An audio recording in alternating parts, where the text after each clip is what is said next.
Halo semuanya, hari ini kita akan belajar tentang sel elektrokimia atau sel galvanik. Jadi sel elektrokimia atau sel galvanik sendiri itu adalah sel elektrokimia atau sel yang sifatnya spontan, sifat reaksinya itu spontan. Artinya apa? Yang paling gampang, reaksi spontan itu menghasilkan energi. Pokoknya sesuatu yang menghasilkan energi atau memberikan energi keluar itu reaksinya spontan dan itu merupakan sel elektrokimia. Contohnya apa sih? Jadi contohnya itu kalau misal kita punya baterai ini kita pakai atau bahasa kerennya itu di discharge. Baterai ini kan akan menghasilkan energi. Misal kalau dalam mobil listrik biasanya memakai LiFeP atau lithium iron phosphate atau baterai berbahan dasar besi. Kan ketika kita discharge atau kita pakai, ada perubahan atau ada transfer energi dari baterai itu, berarti baterai menghasilkan atau mentransfer energi kepada mobil kepada mobil untuk mendorong mobil itu untuk jalan.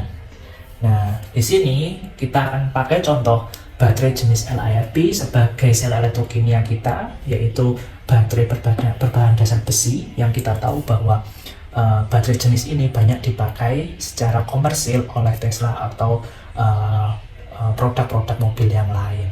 Jadi produk besi ini atau produk LiFeP ini atau besi itu sebenarnya bukan cuman besi kita masukkan ke dalam pack dan selesai, tidak, tapi besi ini wujudnya adalah sebagai besi fosfat atau iron phosphate. Jadi ini saya beri contoh untuk desain dasar untuk LiFeP atau lithium iron phosphate. Di sini untuk komponen dasarnya tentu untuk baterai selalu ada anoda, katoda. Ini dua komponen utama. Elektrolit yang cairan, biasanya bentuknya cairan yang ada di antara anoda dan katoda. Terus separator itu biasanya kayak plastik putih seperti itu. Ini untuk memisahkan anoda dan katoda. Tapi lithiumnya itu masih bisa melewati separator ini dan lithium itu masih bisa lewat sini. Dan di sini ada kabel biasanya untuk menghubungkan antara anoda dan katoda. Jadi ketika kita pakai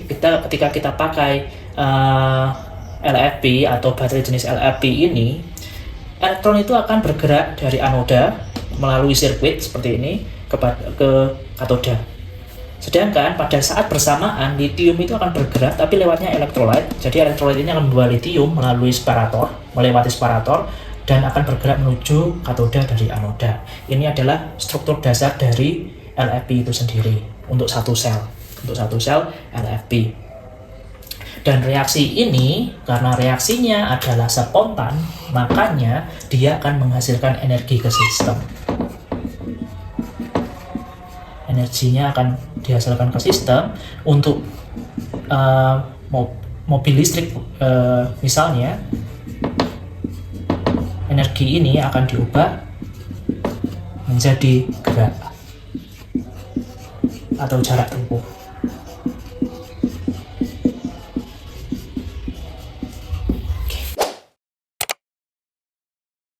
Jadi kita masuk ke soal nomor 1 untuk sel elektrokimia atau galvanik, dan kita pakai LiFeP atau lithium iron phosphate sebagai contoh biar lebih real. Jadi soal nomor 1, pada kondisi pemakaian atau discharging, misal kita pakai baterai yang misal kita punya mobil Tesla tuh untuk dia memakai lithium iron phosphate, apa sih yang terjadi di anoda dan katoda? Reaksi kimia apa yang terjadi di sana? Terus reaksi totalnya itu apa? Reaksi anoda katodanya itu apa? Reaksi totalnya itu apa? Tentu kita tahu bahwa anoda dari lithium iron phosphate itu adalah anodanya sendiri adalah grafit atau karbon. Nah, gampangnya areng. Biasanya kalau kita lihat ada areng, itu grafit atau karbon. Tapi tentu sudah diolah. Dan katodanya adalah karena kita memakai lithium iron phosphate, tentu katodanya adalah iron phosphate atau besi fosfat. Nah, jadi kita sudah tahu anodanya apa, katodanya apa, dan ini banyak sih di literatur, kalian bisa cari sendiri. Untuk di anoda yang memiliki grafit atau anoda grafit, biasanya ketika discharging atau penggunaan, ketika baterai itu digunakan, lithium dan elektron itu akan keluar dari anoda. Jadi di sini kita punya anoda, awalnya itu dia memegang litium. Ketika kita gunakan litium ini akan lepas. Litium ini akan lepas melalui elektrolit, dan elektron secara bersamaan juga akan lepas melalui sirkuit. Jadi ini litium plus ini akan keluar melalui elektrolit, sedangkan elektron akan melalui sirkuit. Atau kita bisa bilang ya ini melalui kabel. Gampangnya.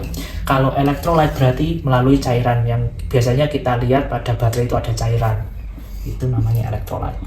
Baterai. Tentu kalau kita mengeluarkan litium, mengeluarkan elektron dari grafit atau anoda grafit, harus ada yang menerima dong. Yang menerima adalah iron phosphate atau besi fosfat. Jadi besinya itu akan menerima. Di katoda akan terjadi penerimaan litium dan elektron dari si grafit. Nah, litium dan elektron ini akan diterima oleh iron phosphate. Karena kita menerima elektron, artinya apa? Artinya ada reduksi. Jadi yang tereduksi adalah iron phosphate menjadi lithium iron phosphate atau LFP. Nah, yang terakhir, pertanyaan terakhirnya adalah reaksi totalnya apa? Nah, reaksi totalnya jadi kita tinggal jumlahkan reaksi ini jumlah reaksi ini. Reaksi total. Gampangnya kita tinggal jumlahkan. Di sini elektron dikeluarkan satu, litium dikeluarkan satu, litium dikeluarkan satu, diterima satu, elektron diterima satu, jadi impas. Berarti tinggal kita jumlahkan ini tambah ini menjadi LiC6 ditambah FePO4. Karena litium dan elektronnya sudah impas, kita nggak perlu tulis lagi, menjadi C6 ditambah LFePO4. Jadi makna dari reaksi ini adalah ada perpindahan litium, tentunya disertai elektron, dari C6, dari grafit, anoda grafit, kepada iron phosphate, membentuk grafit yang sudah tidak punya litium lagi, tentunya juga tidak punya elektron lagi, dan litium dan elektronnya itu diterima oleh iron phosphate. Tentunya di sini ada perubahan Bilog dong. Nah, di soal nomor 2 nanti kita akan pertanyakan perubahan Bilog, perubahan bilangan oksidasi dari iron itu sendiri.